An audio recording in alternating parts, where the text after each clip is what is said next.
Simula nang magumpisa ang training namin ni Arziel ay malaki na pinagbago namin. Hindi mo na makikita ang dating kami na parang walang pakialam sa mundo. Isa na kaming matatag at may kumpiyansang tindig at pananalita. Pinagbutihan namin makamit ang tagumpay na ninais namin, iba yung hirap ang aming mga pinagdaanan. Tunay na dugo at pawis ang pinuhunan namin para marating namin kung ano kami ngayon. Maging ang aming physical na anyo ay malaki ang pinagbago. Malaking bagay sa amin ang bawat natutunan dito sa training facility.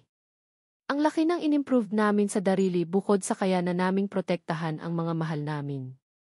Noong unang araw ko dito ay napasabak agad ako sa isang mano-manong laban, hindi ko akalain na ganoon pala ang magiging epekto nun sa akin. Ang sakit ng buong katawan ko sa ilang araw na training. Halos hindi ko maigalaw ang mga parte ng katawan ko na nabugbog. Naninibago ang katawan ko sa mga kaganapan at ginagawa dito sa facility. Wala naman kasi ako ginagawa sa bahay namin, isa akong prinsesa kung ituring ng pamilya, kaya bago lahat sa akin ang mga ganitong bagay. Bilib ako kay Arziel dahil hindi ko siya nakitaan ng kahit na anong reklamo, lagi siyang nakafocus sa mga tinituro sa amin. Ang laki ng pinagbago niya, naninibago ako sa kanya, wala na ang dati kong kaibigan na magiliw makipag-usap sa akin. Yung kaibigan ko na laging naglalambing. Alam ko na may problema itong malaki sa kuya niya dahil noong araw na pupunta kami dito, doon nagsimula ang pagbabago nito. Naging seryoso ito at tahimik na dati ay hindi niya naman ginagawa sa akin. Ano man ang problema siya lang naman nakakaalam. Pero sana isipin niya din na nag-aalala din ako sa mga kinikilos niya. Ibang-iba na siya sa dating kaibigan ko, ang laki ng kanyang pinagbago. Malapit na matapos ang 6 na buwan na training namin dito sa loob ng facility. Parang kailan lang nung pumasok kami dito, napakabilis ng araw na lumipas. Ang dating ako na walang alam sa pakikipaglaban ngayon ay magaling na sa paghawak ng baril at sa pagdepensa sa sarili. Kayang-kaya ko nang protektahan ang sarili ko, hindi basta-bastang training lang ang ginawa namin dito, matinding pag-aaral at disiplina ang naging puhunan namin. Noong unang pasok namin dito 10 kami, ngayon 6 na lang kami. Hindi kinaya ng iba ang hirap ng training dito dahil sumuko at bumigay ang katawan nila. Grabe naman kasi ang ginagawa dito, halos bugbog ang katawan mo sa pagod. Pero gaya ng sabi ng trainer namin, kapag may gusto kaming marating, kailangan yon lagi naming isipin para mapagtagumpayan namin ang layunin namin kung bakit kami andito ngayon. Sa 6 na buwan na pagtra-training namin, wala kaming kahit anong gadget na hinawakan, walang kontak sa pamilya. Kinausap ko lang si Boss Kiray na kung maari, bago kunin igin cellphone ko, patawagin muna ko kanila daddy para hindi mag-aalala kapag hindi nila ako makontak. Mabuti na lang at pinagbigayan ako ni boss.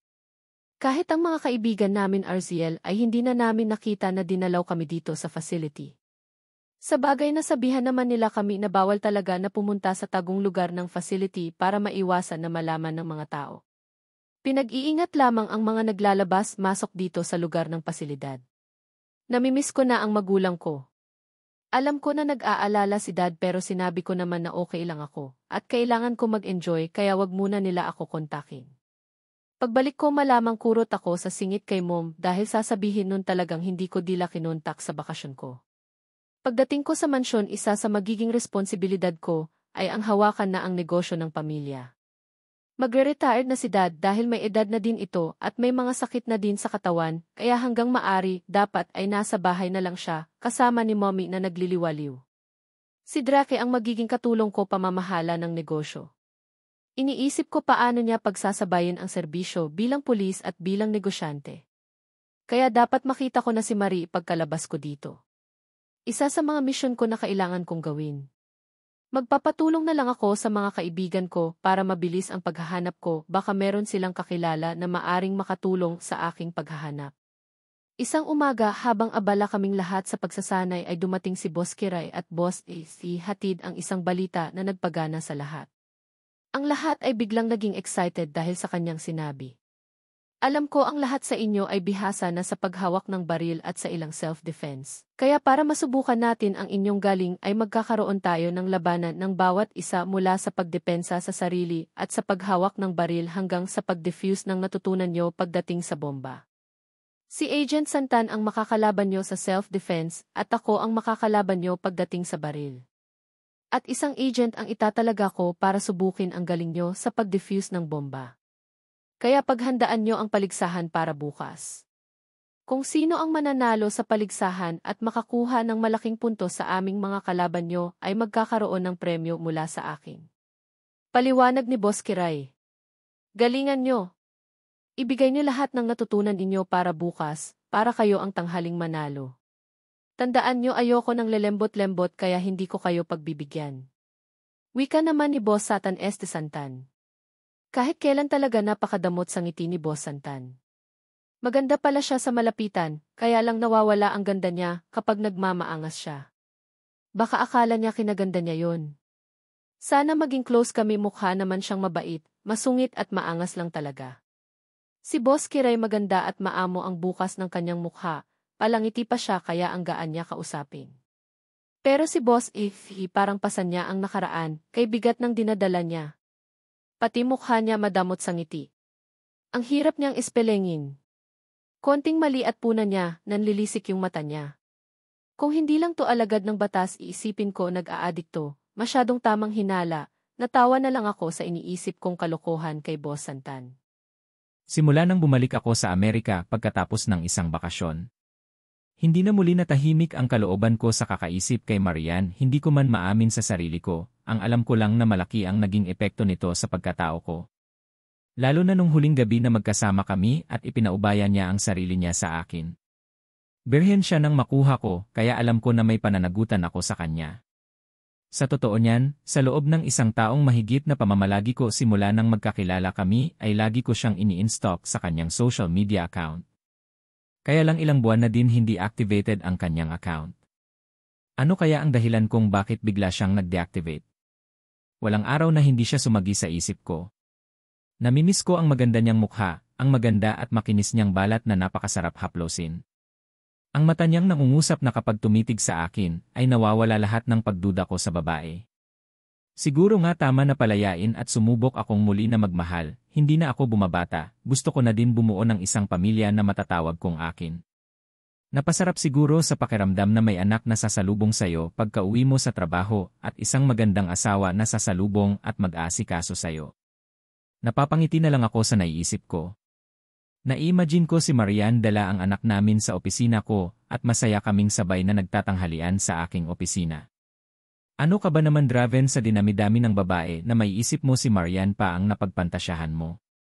Kastigo ko sa sarili habang may ngiti sa labi na nakakaloko. Unang kita ko pa lang sa kanya sa bar ay naagaw niya agad ang atensyon ko. Ikaw ba naman halikan at yakapin ng isang babae, syempre magugulat ka, mabuti na lamang bonus na maganda. Akala ko kung sino lang humalik sa akin. Hanggang sa nasundan ang pagkikita namin sa simbahan at niyaya ko siyang magkape. Ang saya ko nung binigay niya yung number niya sa akin at palagi na kaming magka-chat. Hanggang isang araw paalis na ako. Chinat ko muli siya, nasabi ko magkita kami sa huling pagkakataon. Hindi ko akalain na ibibigay niya sa akin ang pinagkakaingatan niyang pagkababae. Masaya ako na ako ang nakauna sa kanya. Dahil doon tuluyan niya nang ginulo ang isipan ko. Lagi ko siyang naiisip. Kamusta na kaya si Marian? Malapit na tayong magkita muli at sa pagbabalik ko ikaw agad ang una kong hahanapin. Maaga pa lang ay nagising na ako dahil may mahalagang misyon na ibibigay sa akin ang namumuno sa ahensya namin. Kailangan mas mauna ako sa kanyang dumating dahil ang pinuno namin ay strikto pagdating sa trabaho. Kailangan mauna ka sa kanyang dumating kahit mas maaga ka pa sa napag-usapan yung oras. Pagkarating ko sa opisina dumiretso agad ako sa table ko para ilagay ang mga gamit ko. Pagkatapos ko ay dumiretso na ako sa opisina ng big boss namin. Habang hinihintay ko siya chinek ko ang folder ng kaso na hahawakan ko na binigay sa akin ng kanyang sekretarya para mapag-aralan ko habang hinihintay ko siya. Black Dragon Mamba Syndicate, usal ko. Kilala ko ang grupo na ito, minsan ko na silang nakaharap at nakalaban. Pero matagal na itong nabuwag, nakakapagtaka lang at muli na naman silang umingay. Nagulat pa ako nang pumasok na si boss, nagulat pa siya nang makita niya ako na hawak ang folder at tinitingnan ang laman nito. Siguro naman nabasa mo na ang nilalaman niyan, alam ko na kilala mo ang grupo na yan kaya sayo ko ipapahawak ang kaso na yan. Dahil malaki ang tiwala ko na malulutas mo yan. Wika ni boss. Paano po sila nabuo muli? Matagal nang namatay ang namumuno dito. Napatay ko ang pinuno nito kaya nakakapagtaka at muling nabuo ang kanilang grupo. Tanong ko kay boss. Walter Clinton Moretti siya ang bagong pinuno ng Black Dragon Mamba Syndicate, mga babae at mga bata ang kinukuha nila para ibenta sa black market. Base sa report, si Walter ay kapatid ni Briggs Moret na napatay mo. Si Walter ang nakababatang kapatid ni Briggs, ang nagpatuloy sa nasimulan ng kanyang kapatid. Mag-iingat ka, Draven, dahil ang balita ko, hinahunting ka ni Walter para maghigantihan ang kapatid niya na napatay mo. Paliwanag ni boss sa akin.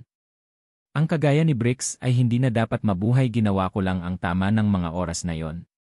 Bukod pa doon nang pinasok ko ang trabahong ito, alam ko na malalagay sa panganib ang buhay ko. Kaya handa akong harapin ang magiging kapalaran ko. Sad ko kay boss. Pumunta ka sa Pilipinas sa lalong madaling panahon, hanapin mo si Kiray Marchet, pinuno ng organisasyon sa Pilipinas, ang magiging katulong mo para malutas ang misyon na ito. Si Kiray Marchet ay pinuno ng Hilarious Flower Organization, isang tagong organisasyon na tumutulong sa paglutas ng kaso na hindi kaya ng gobyerno. Malaki ang matutulong ng kanyang grupo sa misyon na ito. Kaya siya ang lalapitan mo pagdating mo sa Pilipinas. Alam niya na ang about sa ipapadalang Interpol agent na mga galing sa Amerika. Kaya wala ka nang dapat pang alalahanin. Muling paliwanag ni boss. Matapos ang ilang detalye na binigay sa akin ng boss ko para sa susunod na misyon ko. Nagpaalam na ako at pumunta sa table ko. Hanggang ngayon pala isipan sa akin kung paano nabuo muli ang sindikato na yon. May kapatid pa pala ang Briggs na yon. Kailangan mapuntahan ko na ang magiging kasama ko sa misyon na ito. Para mapag-aralan namin ang gagawin naming aksyon sa misyon na to. Tamang-tama ang misyon na ito, sa Pilipinas pala ang lugar ng susunod kong trabaho. Excited ako makabalik sa Pilipinas para makita ang babaeng gumugulo sa isipin ko. Sana ay wala pa din siyang kasintahan. Ano na kaya ang itsura niya ngayon? Namimiss at naiisip niya din kaya ako. Mga katanungan ko sa sarili. Marian, ano kaya magiging reaksyon mo sa muli nating pagkikita? Gusto ko na magsimula tayong muli, sa pagkakataong ito susubok akong umibig muli. Sana sa pagkakataong ito hindi na ako mabigong muli. Sana ikaw na ang magpapabalik sa dating ako na matagal kong tinago, bunga ng kasawian ko sa pag-ibig. What's wrong, Black Rose? Are you afraid? Pang-aasar ng isa sa mga kasamahan niya. Black Rose is just a codename, at lahat sila ay may ganon. This is how they addressed each other kapag nasa trabaho sila o misyon. Nagsalita ang takot ni at Maril, Nithiki up Lotus. You're so weak. Ganti nito sa kasama niya. Narinig nito sa kanyang maliit na device na nakalagay sa kanyang tenga. They used it to communicate with each other. Si Zayu. The woman hissed. And that made Black Rose laugh. We all know that this is Black Rose incarnation. First serious and at Safi mission. You should take it seriously, Heather. Or we all gonna die here. Biglang singit ni Lotus. Si Carnation ang pinakaseryoso sa kanilang anim, bihira lang itong ngumiti. Kaya kapag ito ang nagsalita ay natatahimik silang lahat. You heard that? The most serious lady here spoke. What a surprise! Usal ng isang si Cosmos. Umiling-iling na lamang si Black Rose at muling tiningnan ang buong sulok ng lugar. Hyacinth. It's clear. Tanong nito sa isang kasama niya. Yes, you can go now. Don't worry, we got your back. Usan nito. Tumango-tango si Black Rose at nagsimula ng kumilos. She's currently holding a pistol in her left hand. At sa isang kamay niya naman ay isang ihi at talim na kutsilyo. She can use it for when the enemy is near her. On your left, Black Rose, someone is standing there, guarding the place. Rinig niyang usa ni Carnation. Agad naman iyong pinuntahan ni Black. Who are lie? Hindi natapos ng lalaki ang sinabi niya nang mabilis na hinawakan ni Black at lig nito at agad na Naxley. One man down. What a move! Rinig nitong boses ni Cosmos sabay sumipol. Narinig ni Black ang iilang yabag na papalapit sa kanya, kaya agad siyang nagtago sa likod ng isang malaking poste. You can get rid of them, tatlo lang sila. Hyacinth said. Hinintay ni Black na lumagpas ang tatlong lalaki, at nang makakuha na siya ng tamang tiyempo, ay agad siyang lumabas at diretsyong inatake ang tatlong lalaki. She kicked the man's left knee kaya napaluhod ito sa sahig. Magpapaputok sana ng Guy at Trill ang isa pang lalaki, pero mabilis ang pagkilos ng kamay niya at pinalipad ang kanyang itsilyo at tumama iyon sa ulo ng lalaki. Tumakbo ng mabilis si Black, nagpakawala ng ihintok ang lalaki at agad niya iyong inilagan, nahawakan niya ang kamay nito. She locked both hands of the man at umikot siya sa likuran nito. Hinablot niya ang mismong Guy at Trill ng lalaki na nasa bewang nito at ipinutok iyon sa mismong ulo ng lalaki. Mabuti na lang may silencer, sayang ka ang gwapo mo pa naman, mahinang usal niya at pabatong binitawan ang lalaki. 4 men down. Go to the main area, Black. The DV's big are set already. Go get the easy isek at papasabugin ko na ang buong lugar. Usal ni Cosmos. Copy that. Sagot sa kanya ni Black. Muling naglakad si Black papunta sa lugar kung nasaan ang lahat ng ebidensyang kailangan nila. Dahil iyon ang dahilan kung bakit sila nandito. They're looking for an evidence to get rid of this skinny and disgusting group. Nagtago muna siya sa madilim na bahagi ng lugar nang mapansin niyang maraming tao ang dumaan sa gawin niya. Are you sure na walang tao sa loob ng kwartong iyon, Hyacinth? Tanong nito. Yes. Just wait 10 seconds at pwede ka nang pumasok, sagot nito sa kanya. 1, 2, 3, 4, 5, 6, 7, 8, Siyam. 1-0. Pagkatapos ng pagbilang niya ay agad siyang tumakbo papasok sa loob ng kwarto kung nasaan lahat ng ebidensyang kailangan nila. Malalim na buntong hininga ang ginawa niya nang makita nitong wala ang tao doon at nasa lamesa lahat ng ebidensyang kailangan ng gobyerno. Nakita mo na? It's Lotus' voice. Kukunin ko na. Come here already you idiots, I heard a lot of footsteps outside. Asik ni Black. Narinig niya ang tunog ng pagtawa ni Lotus at Cosmos. Heather is on her way to you, nagsasaya pa ang sir at ulo. Usal ni Hyacinth sa kanya. Hindi makapaniwalang natawa si Black habang kinukuha ang mga figa, pera, mga papeles at iba pang magagamit na ebidensya. Inilagay niya lahat iyon sa backpack niya pagkatapos niya iyong kinuhanan ng litrato. Pati na din ang buong kwarto at kinuhanan niya ng litrato. You have to come out, Black. The enemies are on their way. Baka maabutan ka. Anunsyo sa kanya ni Hyacinth. Paalis na sana siya nang biglang bumukas ang pintuan. What are you doing here? Malamig na tanong sa kanya ng lalaki. Black smiled in a flirty way. Ito ba? I'm collecting these things, kailangan ko Magiliw na sagot nito sa lalaki. Agad siya nitong tinutukan ng Guy at Trill. Hands up, lady. I don't want to ruin your beautiful face. Nakakalokong usal ng lalaki. Magiliw na ngumiti si Black at ibinaba ang bag na hawak niya at itinaas ang kanyang kamay. Naglakad ang lalaki papalapit sa kanya. I will free you, lady, if you agree to the condition. Usal ng lalaki.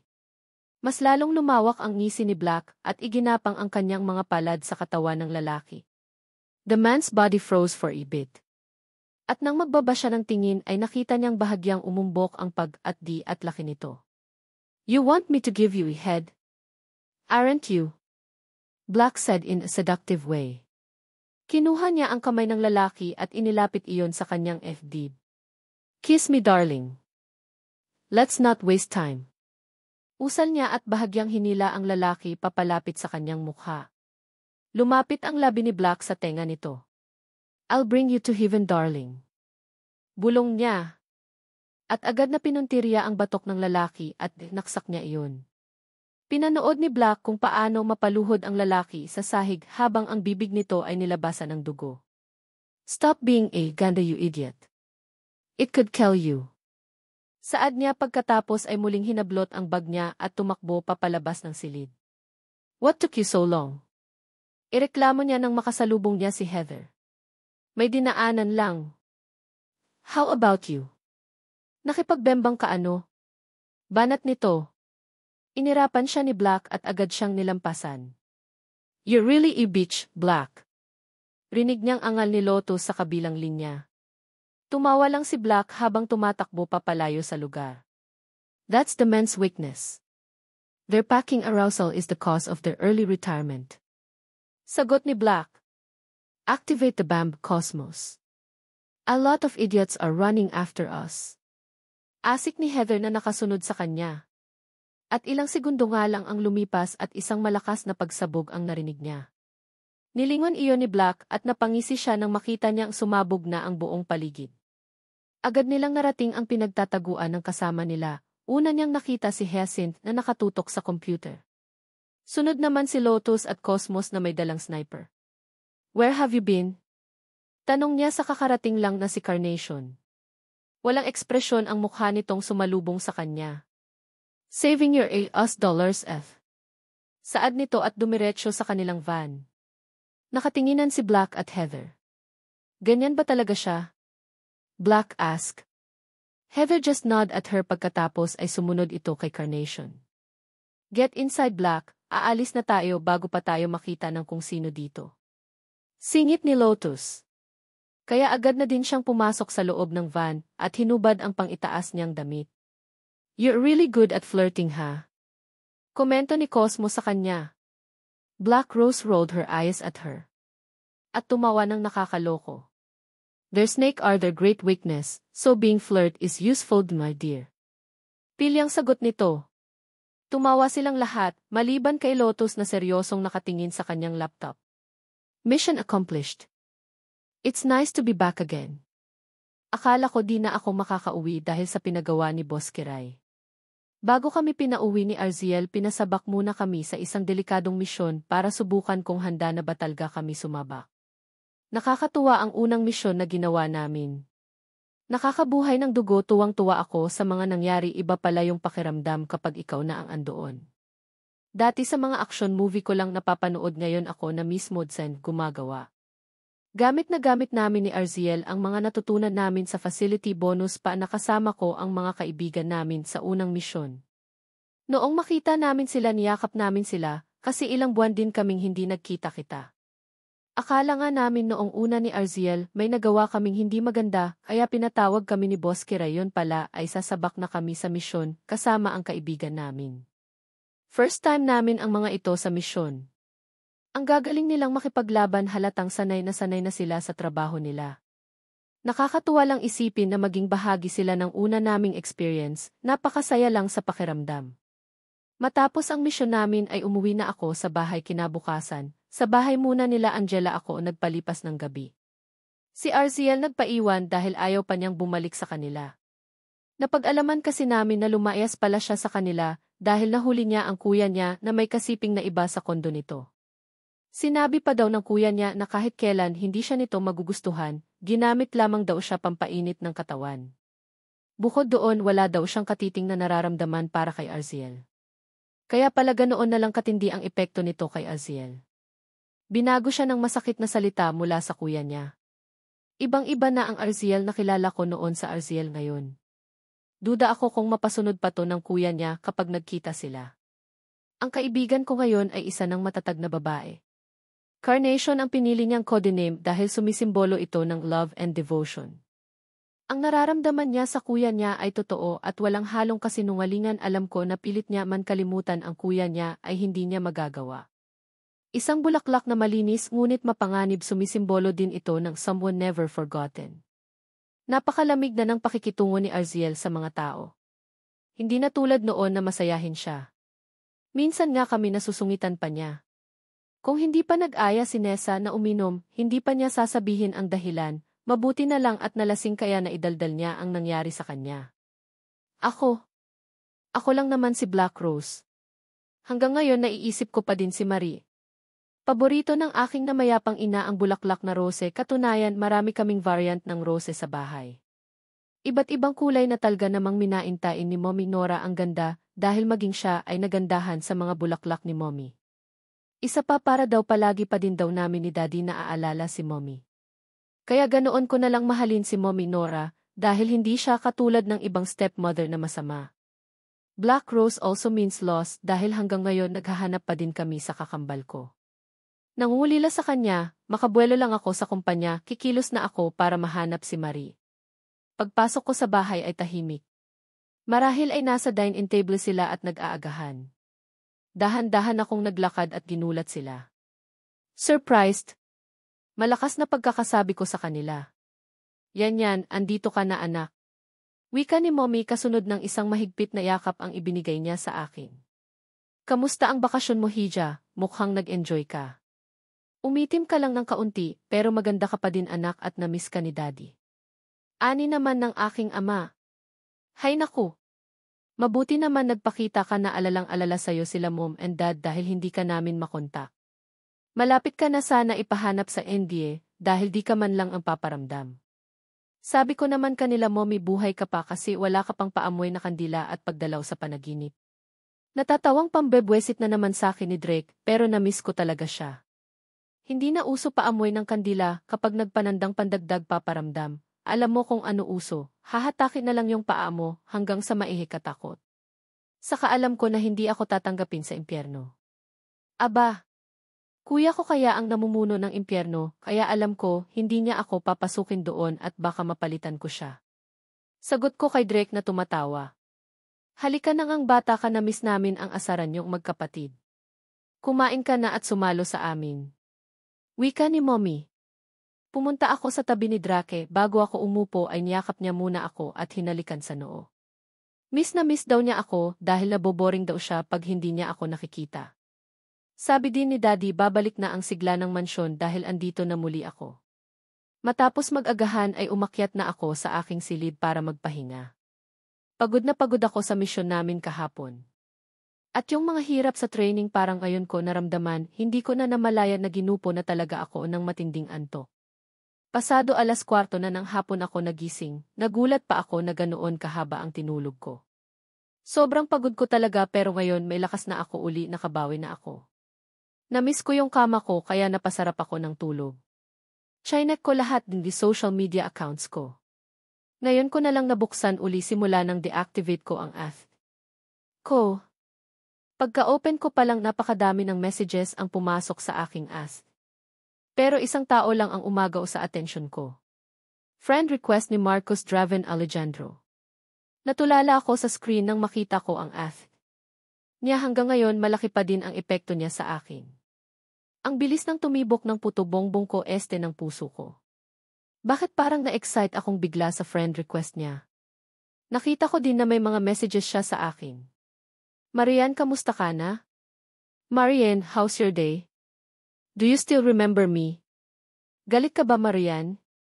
Sorry kung letter lang ang iniwan ko nung umalis na ako. Hintayin mo ko, Marian.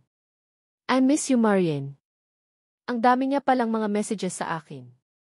Marcus, miss na din kita, pero sa pagkakataon tong ibang yanyad na ang makakaharap mo.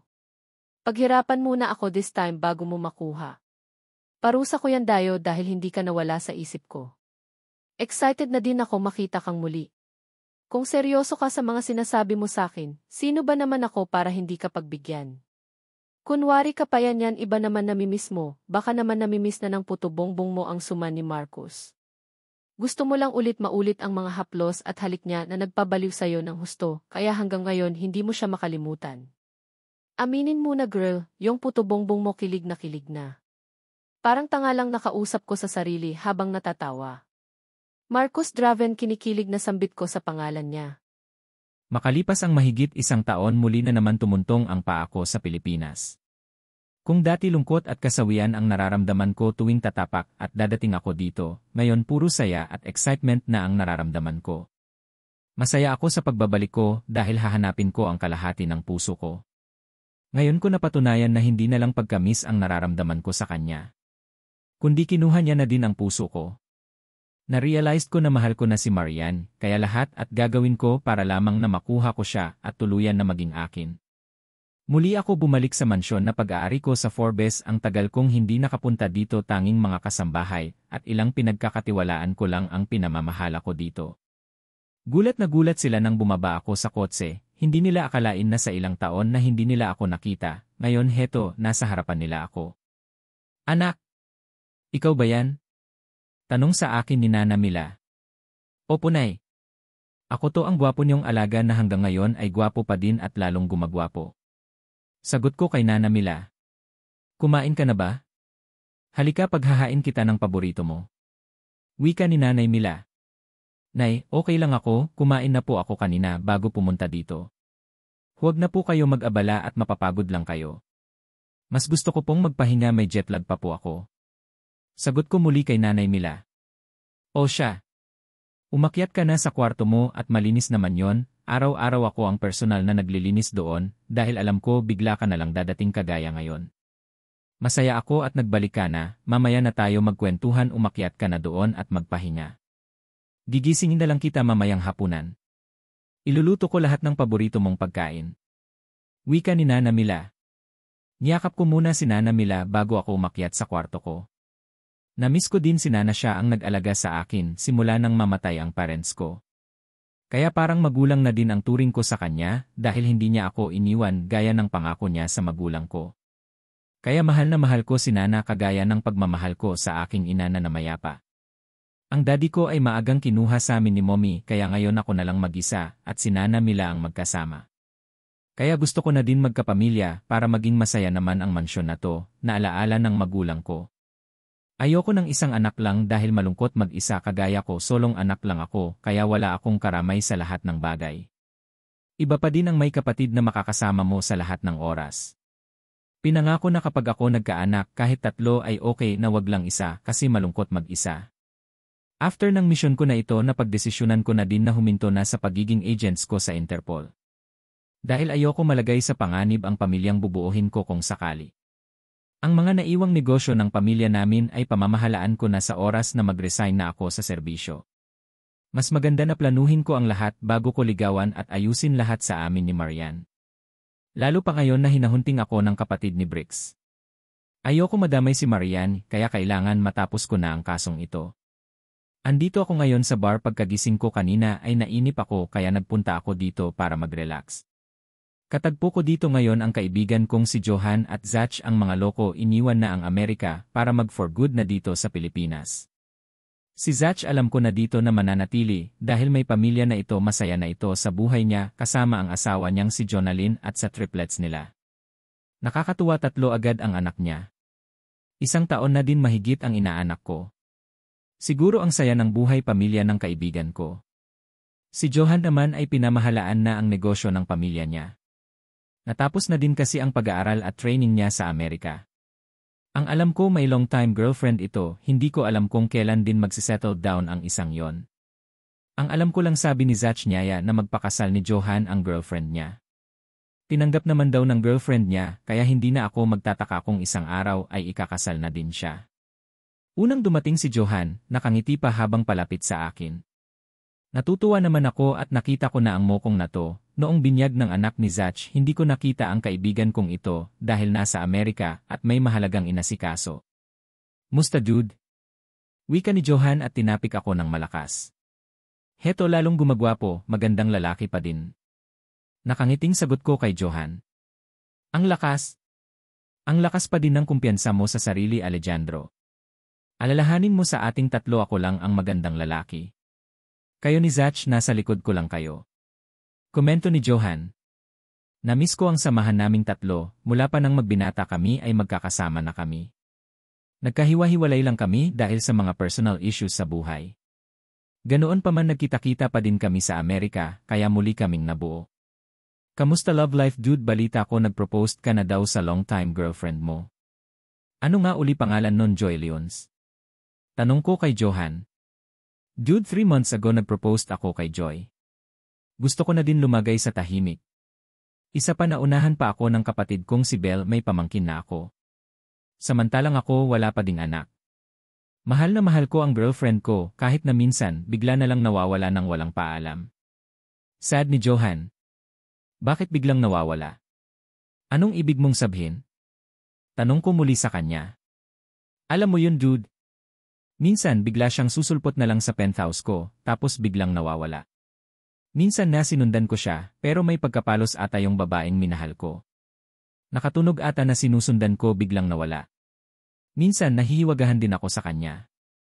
Gusto ko malaman kung bakit bigla siyang nawawala at susulpot. Alam ko na may tinatago siya sa akin. Paliwanag ni Johan.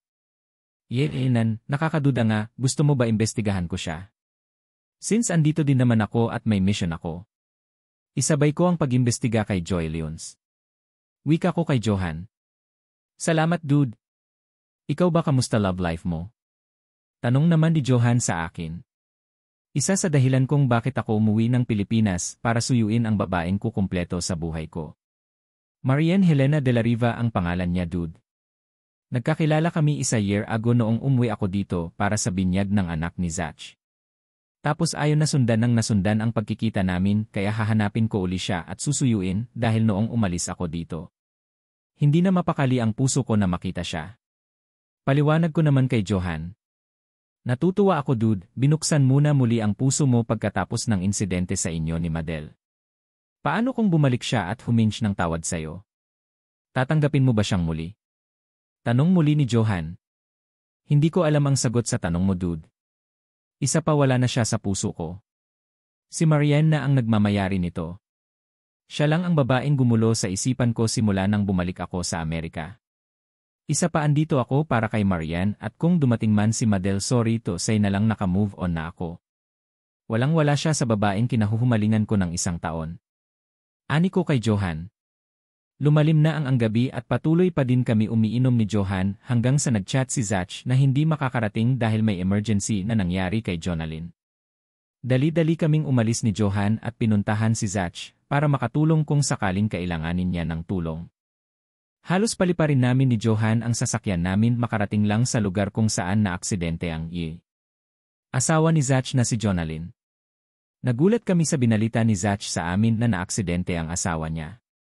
Mabuti na lamang at hindi kasama ang triplets nang mangyari ang aksidente. Pagkarating namin sa lugar na pinangyarihan ng aksidente, napakadaming pulis ang nakapalibot. Hinarang agad kami ng mga pulis, pinakita ko lang ang AA ko at agad kaming pinaraan ni Johan. Nakita namin si Zach na gulong-gulo ang buhok at balisang-balisa ang itsura.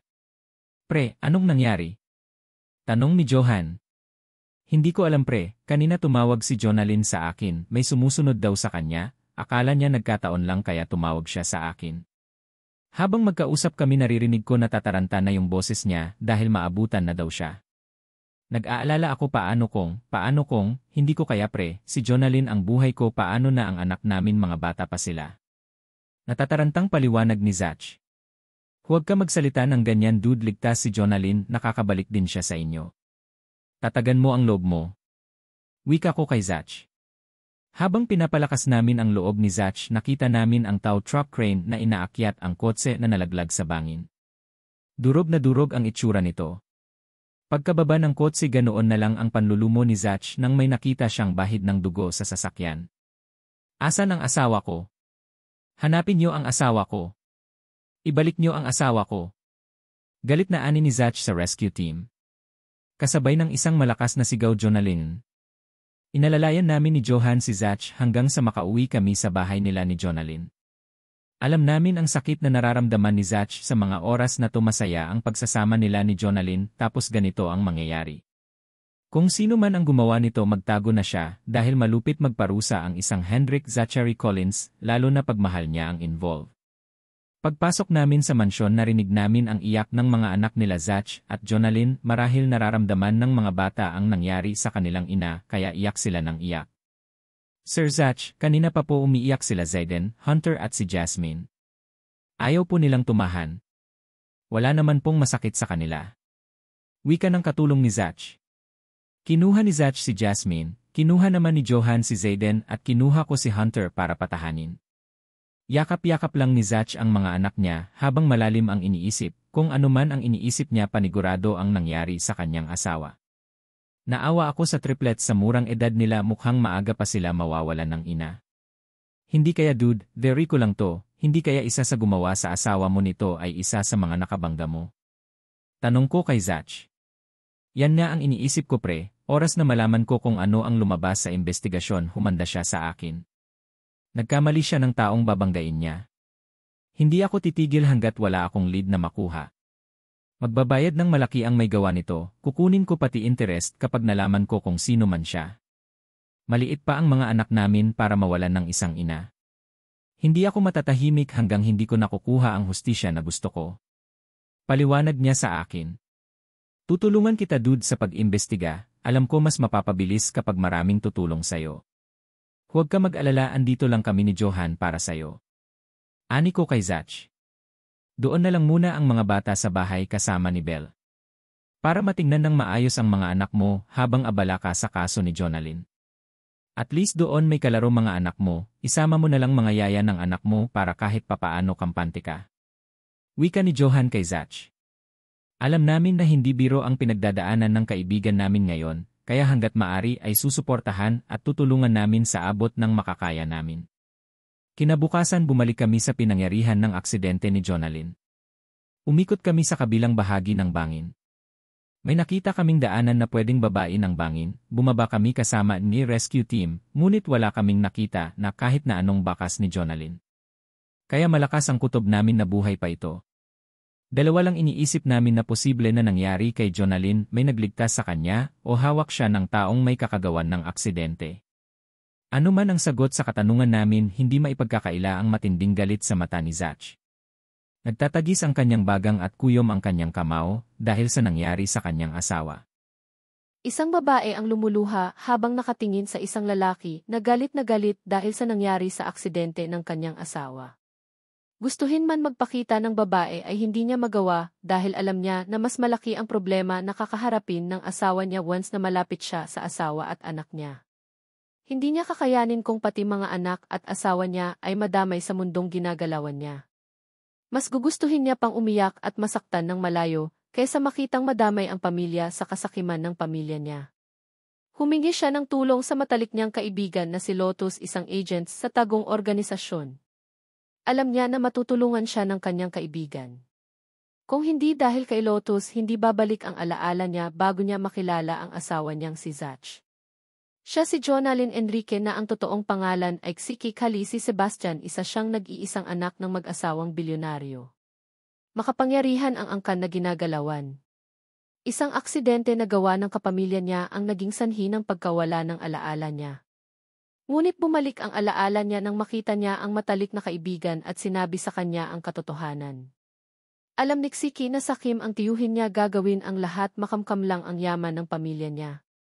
Salamat na lang at nailigtas siya ng dalawang mag-asawa, kaya nabuhay siya. Ngunit nawala naman ang kanyang alaala. Alam na ng tiyuhin niya na buhay siya, kaya hinahunting na siya muli nito para masiguro na mapatay na siya sa pagkakataong ito. Hilamang luha niya habang pinagmamasdan ang asawa. Mahal na mahal niya si Zach, alam niya na kaya silang ipagtanggol ni Zach, pero hindi niya isusugal ang kalitagsan ng kanyang anak dahil sa kanya.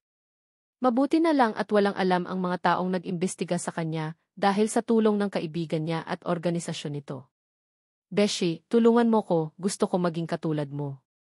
Para sa muli namin pagkikita ng asawa ko at ng mga anak ko, kaya ko na silang protektahan. Pakiusap ko sa kaibigan ko habang umiiyak. Sige, kakausapin ko si Boss Kiray para maumpisahan muna ang training mo. Sa ganoong paraan hindi ka nila matatagpuan ng mga humahanap sayo dahil secured ang pasilidad ng lugar ng training area. Wika niya sa akin. Sa tingin mo, Beshi, buhay pa ba si Mommy? Tanong ko sa kanya. Minamanmanan ko ang kilos and istiyuhin mo. At base sa pagmanman ko, wala pa naman kahinahinala na magtuturo na buhay pa ang mommy mo, pero si Tito nakakulong sa isang tagong lugar, sagot sa akin ni Lotus. Matinding galit ang namamayani sa puso ko. Lahat na lang ng mahal ko ginawa ng tiyuhin ko ng masama dahil sa labis na kasakiman sa kapangyarihan at salapi. Babalikan kita, Tito, hindi ako papayag na dito lang matatapos ang sakripisyo ko. Pagbabayaran mo ng malaki ang ginawa mo sa magulang ko, ngayon naman ang mapawalay sa mag-ama ko. Lahat ng sakit na naramdaman ko sa pangungulila triple ko ibabalik sa'yo. Zach, mahal ko, patawad kung ginagawa ko ang bagay na ito na paniwalain ka na nawala ako at na aksidente. Sa ganitong paraan mas tatahimik ang mundo ninyo ng mga bata. Alagaan mo mabuti ang mga anak natin. Mahal na mahal ko kayo. Ikaw at ang anak natin ang kahinaan ko, kaya hindi ako papayag na magamit kayo sa akin ng sakim kong tiyuhin. Magpapalakas ako sa pagbabalik ko, magiging masaya na tayo ng mga bata. Mahintay mo sana ako, mahal ko. Ikaw na muna ang bahala sa mga anak natin, alam ko na hindi mo sila pababayaan. Pangako babalik ako at magsasama tayong muli. Mahal na mahal kita at ng mga bata hanggang sa muli. Piping usal ko sa sarili habang umaagos ang masagana kong luha. Simula nang bumalik ako galing sa ilang buwang pagtra-training para sa pagiging agent sa Hilarious Flower Organization, heto na naman ako ngayon at sasabak na naman sa panibagong training. Training sa pamamalakad ng kumpanya. Mas masakit pa ang likod ko dito sa opisina kaysa sa training. Doon si Raven lang ang madalas mag-English na nakakadugo ng ilong pero dito sa opisina lahat ng kausap ko English nakakatuyo ng utak. Hindi kinakaya ng mga brain cells ko ang mahabang English.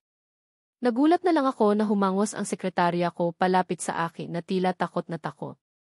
Ma'am, may naghahanap po sa inyo. Sinabi ko na pong busy kayo pero nagpupumilit po siya pumasok. Wika ng sekretarya ko. Kasunod ang tinutukoy niyang naghahanap sa akin. Kamusta Kuya Gideon? It's been months simula nang huli kitang makita. Ano ang atin? Ang aga-aga at galit na galit kang pumunta dito sa opisina ko. Ani ko kay Kuya Gideon habang diretso ako nakatingin sa kanya. Nasaan si Arziel? Marian, alam ko na alam ka kung nasaan ang kapatid ko. Dahil magkapatid na ang turingan ninyo. Ilang buwan na nag-aalala si mommy at daddy sa kanya. Galit na wika ni Kuya Gideon. Kapatid? Bakit kapatid with benefits? May kapatid bang nag-boom-bumpaw at bembang? Come on kuya, wag muna ako lokohin, alam ko kung ano ang namamagitan sa inyo ni Arziel. Inis kong sagot sa kanya. Kita ko ang gulat sa mukha ni Gideon nang banggitin ko ang nalalaman ko. Si Arziel ang may gusto nun, iniwasan ko siya pero mapilit siya. Ngayon sabihin mo sa akin kung nasaan siya. Dahil hindi ako maniniwala kung sasabihin mong wala kang alam. Saad ni Gideon. Kung nasaan man si Arziel ngayon sinisigurado ko sayo sa pagbabalik nun, hindi na siya ang Arziel na kilala mo. Kung ako sayo kuya, brace yourself. Dahil ang Arziel na makakaharap mo ay isa ng malamig makitungo. Nang dahil sayo, sa ginawa mo pagpapaasa sa kanya, binago niya ang sarili niya. Kaya ngayon palang kabahan ka na. Dahil sa pagkakataong ito, ikaw naman ang mahihirapan. Sinayang mo ang pagmamahal niya sayo, sinaktan mo lang siya at pinamukha ko sa kanya na hindi siya dapat mahalin. Get out! Wala ka makukuha sa akin kuya kung desidido ka paghirapan mo ang paghahanap sa kanya. Pero sinasabi ko sayo ngayon palang ihanda mo na ang sarili mo sa Arziel version 2.0. Nanginginig kong sagot kay Kuya Gideon at tuluyan ng umalis, tinapunan muna niya ako ng isang nagbabagang titig na akala niya naman ikinatakot ko. Mas matakot siya kay Arziel kung ano ang kaya nitong gawin ngayon. In fairness ang gwapo lalo ni Kuya Gideon kung hindi lang mahal ni Arziel on sasabihin ko sana na crush ko si Kuya Gideon kaso baka yung titig nun biglang tumagos sa akin. Ano kaya magiging reaksyon ng dalawa kapag nagkita? Arziel, wag naman sana kumibot agad ang puto-bongbong mo at magpalapa ka agad babae ka. Parang tanga lang nakausap ko sa sarili. Nakarinig ako muli ng katok sa pintuan. Nakita ko ang sekretarya ko na may dalang bulaklak at chocolates na pakunot ang noo ko dahil wala naman akong manliligaw. Ma'am, delivery po. Wika niya at nilapag ang bulaklak at chocolate sa table ko bago umalis. Sino kaya nagpadala nito? Tiningnan ko ang card na nasa ibabaw ng bulaklak para makita kung sino ang nagpadala ng bulaklak sa akin. For in my sweet Marian. I miss you and I hope you like it. See you soon. Love, S.A.U. F.A.A. Siguro kay Marcos galing to, nakuha pang magpadala ng bulaklak, paano niya nalaman na nasa opisina ako? Hindi kaya andito na siya sa Pilipinas? Napangiti ako sa naisip ko, kung ganon andito na nga siguro siya. Ano na kaya ang itsura niya sa loob ng mahigit 1 taon? Excited na ako makita ka Marcos. Hay naku Marian, ayan ka na naman, ikalma mo ang sarili mo. Last time na magkasama kayo remember na lamog ang puto-bongbong mo at 1 linggo kang may sakit. Bakit parang excited ka makita ang suman mo na papasak at maghihelo sa puto-bongbong mo? Kastigo ko sa sarili na natatawa. Kanina naiinis ako dahil ang aga ko makipagtalo kay Kuya Gideon nasira ang mood ko. Pero dahil sa bulaklak na padala ni Marcos biglang bumalik ang sigla ko. Nilagay ko sa vase ang bulaklak na bigay niya at pinatong sa side table ng lamesa ko para makita ko ang bulaklak at ganahan ako sa pagtatrabaho. Matapos ang office hours ay niligpit ko na din ang mga papeles na inaral at pinirmahan ko. Bumaba ako sa lobby para hintayin si Drake nag-message, kasi sa akin kanina na susunduin niya ako at kakain kami ng dinner sa labas. Kaya hinintay ko na lang siya sa baba. Habang hinihintay ko si Drake, nararamdaman ko na parang may nakatingin at nagbabantay ng kilos ko. Isa sa mga tinuro din sa amin ay maging matalas ang aming pakiramdam sa paligid. Kaya malaking bagay ang lahat ng natutunan namin sa training. Palinga-linga ako sa paligid pero wala akong makita, pero nararamdaman ko na may nagmamasid sa akin, hindi ako pwedeng magkamali, alam ko na may nagbabantay sa bawat galaw ko. Tumayo ako at naglakad-lakad sa loob ng lobby ng building. Nakita ko ang isang nakakop na lalaki na palabas na nakamask. Sino kaya yon? Bakit bigla na lang nawala sa paningin ko? Hindi kaya si Marcus yon? Tama. Kaparehas ng bulto ng katawan niya, pero bakit hindi siya lumapit at umalis siya? Sino nga kaya yon? Mga katanungan sa isipan ko. Pagbalik ko sa lobby, nakita ko si Drake na masaya akong sinalubong ng isang yakap at halik sa noo. Alam sa buong building na pagmamay-ari ng pamilya ko na magkapatid kami ni Drake. Ang sweet talaga ng mokong na to, bagay na nagustuhan ko sa kanya. How's your day? Yan, nakakapagod ba dito sa opisina? Tanong ni Drake. Ayoko na dito, matutuyuan ako ng dugo. Masakit ang likod ko maghapon. Ikaw na lang mamahala dito, Drake. Suko na ako sa office work. Reklamo ko kay Drake. Pinisil niya ang ilong ko habang nakayakap pa din siya sa akin. Nagulat na lang ako nang makita ko na bumulagta na sa sahig si Drake at putok na ang labi. Ang bilis ng pangyayari, hindi ko na malayan. Don't touch every woman. Wika ni Marcus na galit na galit. Nagulat ako sa ginawa niya, sinapak niya si Drake. Nang mahismasan si Drake, mukhang nakabawi na sa gulat, sumugod siya kay Marcus at binigyan niya din ng isang malakas na suntok. Tarantado ka. Anong don't touch easily woman ka pang sinasabi? Sino ka para sapakin ako? Yan, ano mo ba tong tao na to? Tanong ni Drake sa akin. Kuya, si Marcus yan, kaibigan ko. Sagot ko kay Kuya Drake. Pag nasa labas kami, kuya ang tawag ko sa kanya, dahil gusto ni mommy at daddy na kuya talaga ang itawag ko kay Drake pag nasa labas. Kuya. Magkapatid kayo, shit. I'm sorry bro. Akala ko kasi manliligaw ka ni Marian. Ayoko na may ibang lalaki na hahawak sa future wife ko. Sambit ni Marcus. Tinaasan ko siya ng kilay habang magkausap sila ni kuya. Ang mokong na tumukhang nakuha pa ang loob ni Drake. May nalalaman pang don't touch every woman. Bakit ang serep? Pakinggan, kinikilig ako at doon sa sinabi na future wife self, kalma lang shit. Ang gwapo ni Marcus lalo naging yummy. Yan, una na ako, si Draven na daw ang maghahatid sayo, kinausap niya ako na kayo na lang daw mag-dinner. Hindi mo naman sinabi sa akin na may boyfriend ka na pala. Sige na, ako na bahala din i-explain kay mom at dad for sure, baka invite nila si Draven para makilala ang boyfriend mo. Wika ni Drake at umalis na. Pagtingin ko kay Marcus, nakangisi na ang loko. Boyfriend? Hindi pa nga niya ako nililigawan, boyfriend agad. Bakit ganoon yung pader na pinlano ko sa pagitan namin? Gumuho agad pagkakita ko sa kanya. Ganito ba talaga kalakas ang epekto niya sa akin? Tara na mahal, na-miss kita. Wika sa akin ni Marcus kasunod ng isang mabilis na halik sa aking labi. Natulala ako sa ginagawa niya, napakabilis talaga nitong animal na to, nakakarami na sa akin. Nagulat na lang ako nang hinatak niya ako palabas. Wala na akong nagawa kundi sumunod sa kanya. Nasa loob kami ng sasakyan ni Marcus, hindi ko siya kinikibo dahil hanggang ngayon ay hindi pa din ako makapaniwala na nasa harapan ko na siya muli. Ang laki ng pinagbago niya, maging ang kanyang katawan ay lalong lumaki. Ang gwapo at ang fresh ng aura niya. Namiss ko ang mapupula niyang labi na kay tagal kong hinintay na mahagkan muli. Ayoko ipahalata sa kanya na apektado ako, kaya dapat makaisip ako ng paraan para hindi niya mapansin na ginugulo niya na naman ang sistema ko. Mahal, kamusta ka na? Namiss kita ng sobra, ang tagal kong hinintay na makita kang muli. Wika ni Marcus habang nagre-drive at ang isa niyang kamay hawak ang isa kong kamay. Ano bang ginagawa mo dito? Di ba dapat nasa Amerika ka? Bumalik ka ba dito at nagpakita sa akin tapos ano? Iiwan mo na naman ako pagkatapos. Anong mangyayari sa akin? Aasa na naman sa wala. Galit-galitan kunwari na sabi ko sa kanya. Mahal, hindi naman sa ganoon, nagkataon lang na paalis na talaga ako. Kung hindi ko talaga flight ng araw na yon, Malamang mas marami pang beses ang nangyari sa atin, nagtimpi pa nga ako nun kung alam mo lang. Sagot ni Marcus. Nagtimpi ka pa sa lagay na yon. Halos lamog na lamog ang puto bongbong ko sayo, walang hiya ka talaga at may plano ka pa pala masundan yon. Galit kong ani kay Marcus. Mahal, naman nagustuhan mo naman yon, panay ka pa nga ungol, tapos sabi mo pa more, deeper please. Draven sige pa. Pang-aasar ni Draven sa akin. Shut up.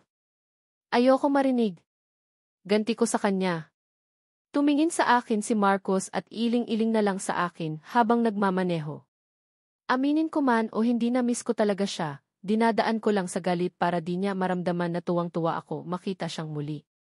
Dahil sa pag-iisip hindi ko na malaya na nakatulog na pala ako. Naramdaman ko na lang na may humahalik sa akin kaya nagising ako. Nagulat ako nang makita ko si Marcus na hinahalikan ako. Mabilis ko siyang tinulak dahil nagulat din ako sa ginawa niya. Aray! Mahal naman, bakit mo ko tinulak ang sakit? Nagkabukol ata ako sa lakas mo tumulak. Wika ni Marcus, hawak pa niya ang ulo niya na nauntog sa bintana ng kotse. Bakit kasi nang hahalik ka ng walang permiso? Sino nagbigay sa'yo ng karapatan halikan ako? Ang kapal mo tin.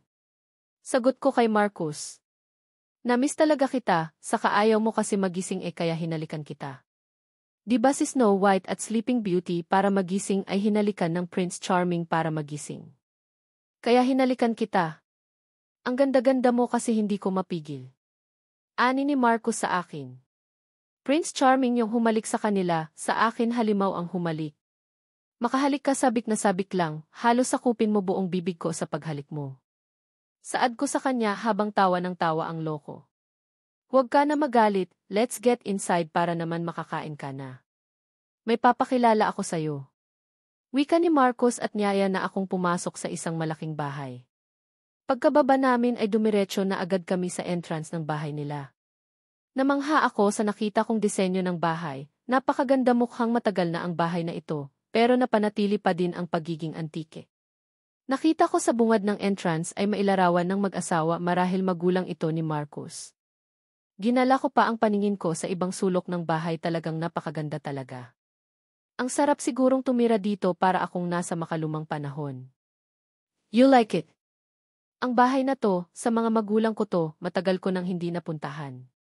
Katiwala ko lang ang naglilinis at nagpapanatili ng kaayusan nito. Dito ako lumaki at madalas maglaro noong bata pa ako. Andito pala tayo sa Ilocos kaya ganyan ang bahay namin, dahil ang mga ninuno ko ay mga Espanyol, pinanatili na lang ang ganda nito sa mga salinlahi ng mga ninuno ko. Paliwanag ni Marcus. Ang ganda dito. Yetsin, feeling ko nasa unang panahon ako naglalakbay. Sagot ko kay Marcus habang nakangiti dahil sa pagkamangha. Bukas ikot kita dito sa hacienda, pinagpaalam na kita kay Drake na bukas na tayo uwi para formal din ako makaharap sa parents mo. Sa ngayon mahal, kain muna tayo, nagugutom na ako, ang layo ng nilakbay natin. Ani ni Marcus sa akin. Pumunta kami sa dining area, mas lalo ako natuwa nang makita ko ang mga ginamit sa dinner ay mga antigong ginto. Simula sa plato hanggang sa mga kubyertos. Ang ganda, hindi ko napigilang isatinig. Tara na mahal, umpisahan na natin kumain para pagkatapos makain ko na yung dessert ko. Natatawang tura ni Marcus. Anong sabi mo? Anong dessert pinagsasabi mo? Naku Marcus, tigilan mo ko kung ayaw mong maputulan ka ng wala sa oras. Tanong ko sa kanya. Ang laswa ng isip mo mahal, syempre pagtapos kumain kakain ko ang dessert, iba naman nasa isip mo. Gusto mo ba totohanin natin ang iniisip mo? Walang problema sa akin, miss na ng best friend ko ang lagusan papunta sa puso mo. Ganting tanong sa akin ni Marcus. Walang yang lalaki to, napakagaling bumuladas. Sanay na sanay. In fairness, parang gusto ko yung naisip niya. Ano ba Kifay, stay put ka lang dyan, wag ka maharot, kastigo ko muli sa sarili. Kakain na ako, baka saan pa mapunta ang usapan na to. Mabilis akong umupo sa hapagkainan at kumuha ng makakain ko. Ang sasarap ng pagkain. Mahal, bakit parang pumayat ka at medyo nagtan ang kulay mo? Bagay sa'yo ang kulay mo, hindi ka na maputlang tingnan. Mas gusto ko ang kulay mo ngayon, morenang morena, kaya lang magpataba ka lang kasi baka wala na akong makapasayo. Komento ni Marcus. Sa inis ko dahil sa sinabi niya tinaasan ko siya ng kilay at tinitigan ng masama. So, ano gusto mong sabihin na wala na akong dating ngayon dahil payat at morena na ako ganoon ba? Sagot ko sa kanya. Hindi naman mahal, kumain ka na nga, lahat ng sinasabi ko lagi mo na lang kinokontra. Pasalamat ka mahal kita kung hindi kanina pa kita pinatulan sa pangbabara mo. Gusto mo ba parusahan kita sa ginagawa mo, babala niya sa akin. At sa tingin mo natatakot ako sa'yo. In your dreams, wika ko kay Marcos. Nagulat na lang ako nang pasanin niya ako papunta sa kwarto niya at hinagis sa kama. Kita ko ang nakakalokong ngisi niya sa akin. Patay na pa sobra ata ako. Mukhang malalamog na naman ako nito. Ready ka na mahal, mamaya na kita papakainin, ikaw muna ang kakainin ko dahil sinagad mo na ang pagtitimpi ko. Paparusahan kita ngayong gabi hanggang sa magsawa tayo parehas. Wika ni Marcos ang unti-unting hinubad ang kanyang damit. Akala siguro nito atrasan ko siya. Umiti ako sa kanya at pinapungay ko ang mata ko. Unti-unti siyang gumapang sa ibabaw ko at nang makarating sa aking labi, hinalikan ako ng mapusok na tinugon ko naman. Bakit pa ako magpapakipot na miss ko din naman siya at matagal na mula nang may mangyari sa amin after all mahal ko naman siya at mahal niya din ako. Akala siguro nito atrasan ko siya. Umiti ako sa kanya at pinapungay ko ang aking mata. Unti-unti siyang gumapang sa ibabaw ko at nang makarating siya aking labi ay agad akong siniil ng isang halik na may pananabik. Tinugon ko ang bawat halik na binibigay niya sa akin. Bakit pa ako magpapakipot na miss ko naman siya, hindi ko na kailangan pang mag-inarte dahil gusto ko naman talaga ang ginagawa niya. Isa pa masakit kaya masakitan ng puson. May nangyari na din naman sa amin kaya hindi ko napipigilan pa ang sarili ko. Isa pa mahal ko ang lalaking ito, kahit na matagal itong nawala, hindi naman siya nawala sa isip at puso ko. Lalo pat nalaman ko na mahal niya din ako. Naramdaman ko na unti-unti nang gumagapang ang mga kamay ni Marcos na humahaplos sa balikat ko. Kakaibang init ang hatid ng bawat haplos niya sa katawan ko. Hanggang sa hindi ko na nakayanan ang pananabik na nararamdaman ko, kusa kong hinubad ang damit ko, at wala akong tinira na kahit ano na magiging sagabal sa amin. Dahan-dahan niya akong hiniga sa kama habang patuloy pa din namin inanamnam ang bawat halik na pinagsasaluhan namin. Nararamdaman ko din na ang kamay niya ay marahang humahaplos sa aking dibdib. Unti-unti na din bumaba ang kanyang halik sa aking liig, bawat daraanan ng kanyang halik ay nag-iiwan ng kakaibang init sa aking bala. Hanggang sa tuluyan niya nang narating ang kanyang pakay. Sinipsip at bahagyan niyang nilalaro ng kanyang dila ang aking korona na nagpakawala sa akin ng isang ungol. Marcos ang sarap. Kagatlabi kong wika sa kanya habang hawak ko ang kanyang ulo. Parang sabik na sabik siya sa bawat pagsipsip niya sa korona ko, para siyang isang sanggol na gutom na gutom. Naramdaman ko ang kanyang kamay na unti-unting bumaba sa aking perlas ng silangan.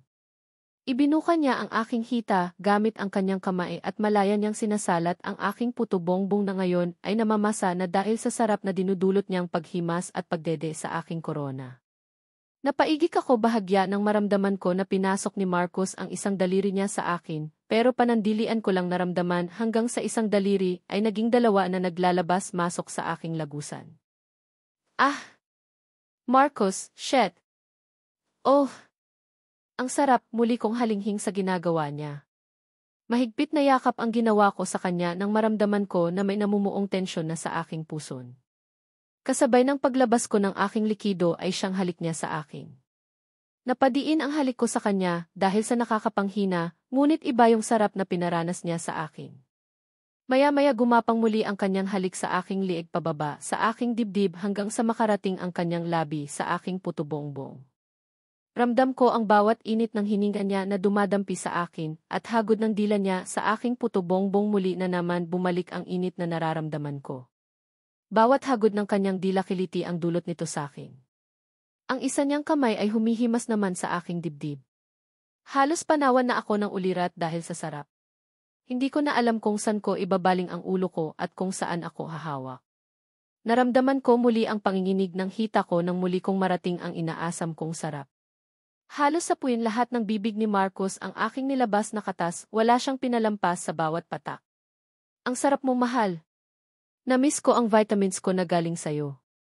Ready ka na ba para sa main course? Wala tayong tulugan hanggang sa magsawa tayo. Ang tagal kong hinintay na muli kang maangkin. Wika ni Marcus. I'm all yours, mahal, ngayong gabi pagsaluhan natin ang isa't isa. Sagot ko sa kanya nang may ngiti sa labi. Muli niya akong hinalikan sa aking labi. Nalalasahan ko pa ang katas na inubos niya sa aking perlas ng silangan pero wala na akong pakialam, ang mahalaga sa akin ay si Marcus. Ramdam ko ang kanyang anakonda na tumutusok sa aking puson habang gumagapang ang kanyang halik pababa. Tinutok niya ang kanyang sandata sa aking lagusan at kinikiskis sa aking lagusan. Hanggang sa unti-unti ko nang naramdaman ang kanyang unti-unting pagpasok. Nakaramdam pa din ako ng konting kirot dahil sa pagpasok ng kanyang anakonda sa aking puto-bongbong. Tiniis ko na lang ang bahagyang sakit na nararamdaman ko. Hanggang sa ang mabagal na paggalaw ay naging mabilis. Marcus, faster. Ibaon mo pa. Isagad mo. Ah! Ang sarap. Sige pa. Nababaliw kong wika sa kanya. Dahil sa sarap ng nararamdaman ko. Mahal, ang sarap mo. Ang sikip mo. Ah, pak, ganting ungol ni Marcus na tumitirik pa ang mata habang bumabayo. Pabilis na pabilis ang bawat sagad at pagbaon sa akin ni Marcus. Dahil sa pagbaon at sagad na ginagawa ni Marcus sa akin, nararamdaman ko na tinamaan niya na din ang G-spot ko na lalong nagbigay sa akin ng kakaibang sarap. Ilang sandali pa dahil sa isang malakas na pag-ulos na ginawa niya ay nilabasan na muli ako sa ikatlong pagkakataon, kasabay din ng pagsabog ng kanyang katas sa aking perlas ng silangan. Ramdam ko ang init na nilabas niya. Punong-puno ang aking pakiramdam sa ginawa niyang pagsabog sa loob ko. Hingal na hingal kami parehas pagkatapos ng mainit na pagsanib ng katawan namin. Maya-maya lang gumalaw muli si Marcus, pinatalikod niya ako at muling umulo sa aking likuran. Ah! Marcus, oh! Ang sarap, bakit mo ba ako binabaliw ng ganito? Muli kong daing sa kanya. Patuloy lang siya sa pagulos sa aking likuran, mabilis ang bawat pag-ulos na ginawa niya habang hawak niya ang dibdib ko at balakang ko. Sagad na sagad ang bawat baon niya sa akin. Tumitirik naman ang mata ko dahil sa kiliti na ginawa niya sa akin. Halos mamaos na ako kakaungol dahil sa mga pinararanas niya. Hanggang sa tuluyan na naman manginig ang hita ko, tanda nang muli ko na naman nakarating ang ikaapat kong orgasm. Maging si Marcus ay hingal na hingal sa ginawa namin. Nararamdaman ko pa din na hindi niya hinugot ang kanyang sandata sa aking puto-bongbong, may plano ata to na buntisin ako. Ano man ang mangyari, handa na ako kung ano ang magiging kakalabasan ng relasyon namin. Pagod na ako sa ginawa namin. Hinugot ni Marcus ang kanyang sandata, nakita ko pa ang ilang likido niya na umaagos sa aking hita. Grabe ang semilya nito, napakadami, mukhang inipon talaga. Nagulat na lang ako nang binuhat niya ako at dinala sa banyo. Binuksan niya ang shower at nilinis niya ang buo kong katawan. Kita ko pa din ang naghumindig niyang sandata. Malaki, mahaba, maugat at mataba ang kanyang sandata, kaya pala ganoon na lang kasarap kapag pumapasok sa akin. Dahil sa kapilyahang naisip ko. Hinawakan ko ang kanyang sandata at dahan-dahan kong sinubo ito. Mahal, shit! Ano ang ginagawa mo? Wika ni Marcus. Patikim lang, mahal, kung ano lasa ng suman mo. Yung puto-bongbong ko nga tinitikman mo. Gusto ko din tikman ang suman mo. Sagot ko sa kanya. Sinubo ko muli ang kanyang sandata. Dinidilian ko, na parang candy, taas-baba ang paghagod ko sa kanyang sandata hanggang sa ginawa ko ng ice cream. Nilabas-masok ko ito sa aking bibig kahit na maiiyak na ako sa laki dahil pilit ko pinagkakasya sa bibig ko, pinagpatuloy ko pa din. Lalo na nang makita kung paano masarapan si Marcos sa ginawa ko. Shit! Mahal, tama na, ayoko labasan sa bibig mo. Wika muli ni Marcos. At binuhat niya ako paharap at sinandal sa wall. Muli niya na naman pinasok ang kanyang sandata sa aking puto-bongbong, lamog na siguro ito dahil nakailang salpukan na ng aming kasalanan. Kapit na kapit ako sa kanya dahil sa takot ko mahulog. Habang bumabayo siya sa akin ay nakikipagpalitan naman ako ng halik. Tanging malalakas na ungol lang namin ang maririnig sa loob ng banyo kasabay ng lagaslas ng tubig. Isang malakas na ulos ang nagpahiyaw sa aking ng malakas. Kasabay ng pagsabog ng pinaghalo naming katas. Hindi ko na namalayan kung ano ang kasunod ng nangyari dahil sa pagod ko nakatulog na akong nakakapit sa kanya. Pagod na pagod ako at hindi ko na maimulat ang mata ko. Bago ako makatulog ng tuluyan, binanggit ko pa kay Marcus na mahal ko siya. I love you, Marcus. Kasabay ng pagbagsak ng talukap ng mata ko. Hindi ko na naintindihan ang sinabi niya dahil ginupo na ako ng antok.